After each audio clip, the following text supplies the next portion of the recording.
Radikalisme secara umum dapat diartikan sebagai paham atau ideologi yang menginginkan perubahan drastis terhadap tatanan sosial atau politik dengan cara-cara ekstrim. Dalam beberapa kasus, paham ini berkembang menjadi aksi kekerasan dan terorisme yang mengancam keselamatan serta perdamaian masyarakat. Serangkaian aksi terorisme yang terjadi di berbagai belahan dunia, termasuk Indonesia, kerap dilakukan oleh kelompok yang mengatasnamakan agama. Akibatnya, muncullah stigma yang mengaitkan Islam dengan radikalisme dan terorisme, terutama setelah maraknya aksi bom bunuh diri yang menggemparkan publik. Namun benarkah Islam identik dengan kekerasan? Ataukah ini hanyalah bentuk penyimpangan dari ajaran agama yang sebenarnya menjunjung tinggi kedamaian dan kasih sayang? Video ini mengangkat tema stigma radikalisme dari perspektif umat beragama. Melalui wawancara dengan tokoh agama dan mahasiswa lintas iman, kami mencoba menggali pandangan mereka mengenai radikalisme, dampaknya terhadap kehidupan umat beragama, serta upaya bersama untuk melawan stigma yang memperburuk toleransi. Halo, nama saya Imelda Lauren, saya dari Politeknik.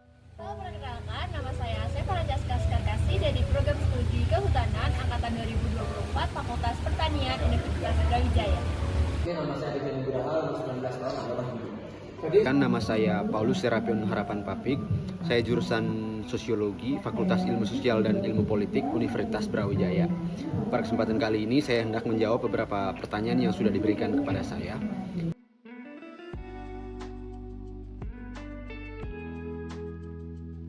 Sependek pengetahuan saya, radikalisme itu adalah sebuah paham yang menginginkan perubahan-perubahan dari akar. Artinya perubahan-perubahan sosial yang ada dalam masyarakat. Apabila masyarakat itu mengalami sebuah problematika atau ketimpangan sosial yang ada, di situ harus ada perubahan. Nah, paham radikalisme ini sebenarnya suatu paham yang positif, di mana masyarakat itu menginginkan suatu perubahan yang nyata. Perubahan tentunya bukan ke arah yang negatif, tapi perubahan ke arah yang lebih positif. Begitu. Itu yang saya pahami lah tentang istilah radikalisme. Baik, yang saya ketahui ya untuk saya pribadi, yang saya ketahui tentang paham radikalisme itu merupakan suatu paham yang ekstrim terhadap sesuatu, misalnya kayak agama atau politik.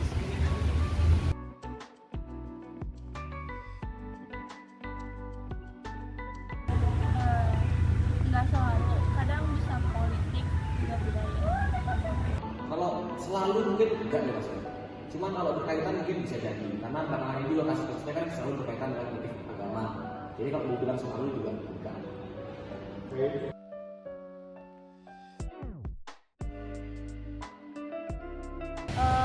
Buat saya pribadi nggak ada ya. Puji Tuhannya nggak ada. Tapi untuk orang-orang di sekitar saya, ada beberapa yang dia tuh disangka sebagai seorang teroris, ya. Teroris karena gaya berpenampilan dia yang terlalu agamis. Tapi ternyata sampai saat ini tidak terbukti bahwa dia itu adalah seorang teroris.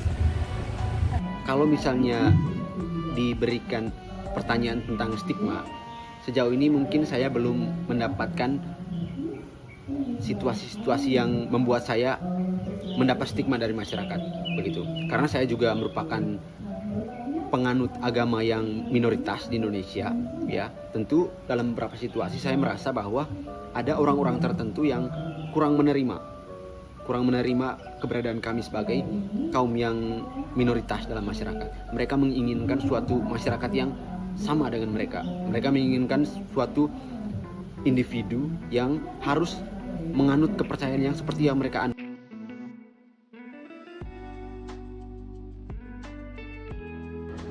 Pertama saya jujur sedih mas, karena kita di negara ini kan berbagai macam orang-orangnya, nggak cuma satu agama, satu suku. Jadi kalau kita kasus radikalisme itu ya, yang paling pertama sedih dan kecewa.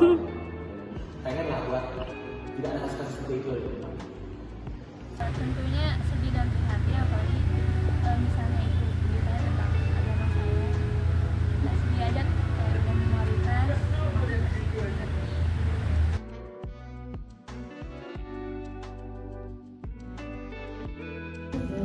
Untuk melihat bagaimana perbedaan antara orang yang menganut agama secara taat dan orang yang punya radikalisme agama, itu kita lihat dari tindakannya. Kalau misalnya orang-orang yang punya ketaatan beragama, ya tentu bagi saya orang yang taat beragama pasti mereka akan paham bahwa suatu masyarakat itu ada heterogenitasnya. Dalam suatu masyarakat ada perbedaan-perbedaan yang menguatkan mereka, sehingga mereka akan menerima perbedaan tersebut. Lain hal dengan orang yang radikalisme agama, orang yang menganut paham radikalisme agama. Mereka akan melihat bahwa keberadaan orang-orang yang berbeda agama dengan mereka itu suatu tantangan, itu sebuah ancaman bagi mereka, sehingga mereka berusaha untuk memusnah orang-orang yang dianggap tidak sesuai dengan ajaran mereka. Padahal seperti yang sudah saya jelaskan sebelum-sebelumnya tadi, keberagaman itulah yang sebenarnya menguatkan kita, begitu, dan itu menjadi kekayaan yang perlu dibanggakan oleh negara Indonesia. Dan untuk melihat perbedaan tersebut, orang yang taat agama bagi saya itu tidak hanya bagaimana mereka tiap hari itu selalu berdoa, tidak, tetapi bagaimana mereka bertindak, bagaimana ketika mereka berinteraksi dengan orang-orang yang berbeda agama dengan mereka. Ketika mereka taat beragama, tentunya mereka akan merasa bahwa orang-orang yang berada di sekitar mereka, orang-orang yang berada di sekitar mereka sebagai orang-orang yang berbeda agama dengan mereka, pasti mereka akan menerimanya, karena tidak ada ajaran agama yang mengamini sebuah tindakan kekerasan, radikalisme, tidak ada.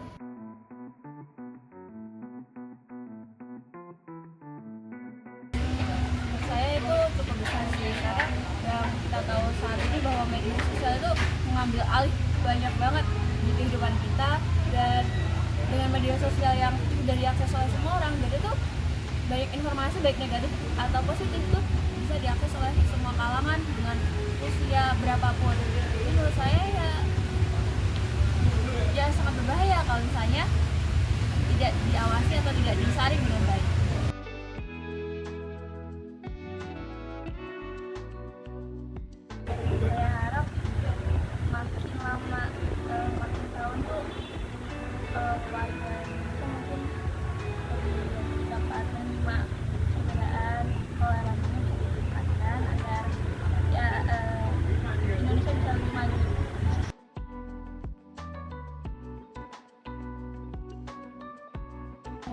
Jadi saya mengajak teman-teman semua, para generasi muda yang pada saat ini setiap hari menggunakan media sosial, mari kita bijak-bijak menggunakan media sosial agar ideologi-ideologi radikal yang selama ini tersebar melalui media sosial itu tidak mempengaruhi kita, begitu.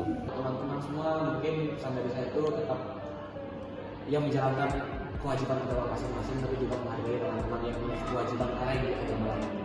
Jadi ya saling mengerti, bisa menghargai saya. Jadi hidupnya bisa rukun. Jadi jangan terpengaruhi yang kita tadi itu konten-konten negatif yang bisa menunjukkan radikalisme atau pecahan itu jangan didengarkan, kalau bisa di-report saja. Pertama-tama jangan mudah percaya omongan orang tadi yang dicari, karena banyak hal lebih difokusin ke saling berbuat baik satu sama lain. Menurut saya pribadi, generasi muda itu sebenarnya adalah orang-orang yang open minded. Ya katanya generasi kita itu open minded dengan banyaknya ilmu dan istilahnya, dengan banyak informasi yang kita harusnya bisa menyaring dan bisa membedakan antara yang baik dan benar. Seharusnya kita sebagai generasi muda itu memiliki pikiran yang lebih terbuka tentang orang-orang dengan perbedaan-perbedaan itu. Jadi kalau misalnya terdapat orang yang taat, itu kita nggak boleh langsung bisa ngejudge kalau dia itu radikal. Dari wawancara yang telah kami lakukan, dapat kita simpulkan bahwa radikalisme bukanlah cerminan dari ajaran agama manapun. Setiap agama pada dasarnya mengajarkan kedamaian, kasih sayang, dan penghargaan terhadap sesama manusia. Sayangnya, tindakan sebagian kecil oknum yang menyelewengkan ajaran agama demi kepentingan ideologi kekerasan telah menciptakan stigma negatif, terutama terhadap umat Islam.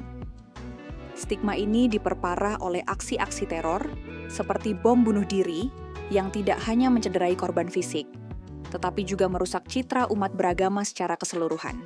Pandangan dari generasi muda lintas iman dalam video ini menunjukkan bahwa pemahaman yang keliru tentang agama bisa dilawan dengan pendidikan, dialog antarumat, dan sikap terbuka. Generasi muda, khususnya, memiliki peran besar dalam menciptakan ruang toleransi dan menghapuskan prasangka. Mari kita bersama-sama menolak paham radikal. Bukan dengan menyudutkan agama, tetapi dengan merangkul nilai-nilai universal yang diajarkan setiap iman. Cinta, perdamaian, dan kemanusiaan. Karena Indonesia yang rukun dan damai hanya bisa tercipta ketika kita saling memahami, bukan saling mencurigai.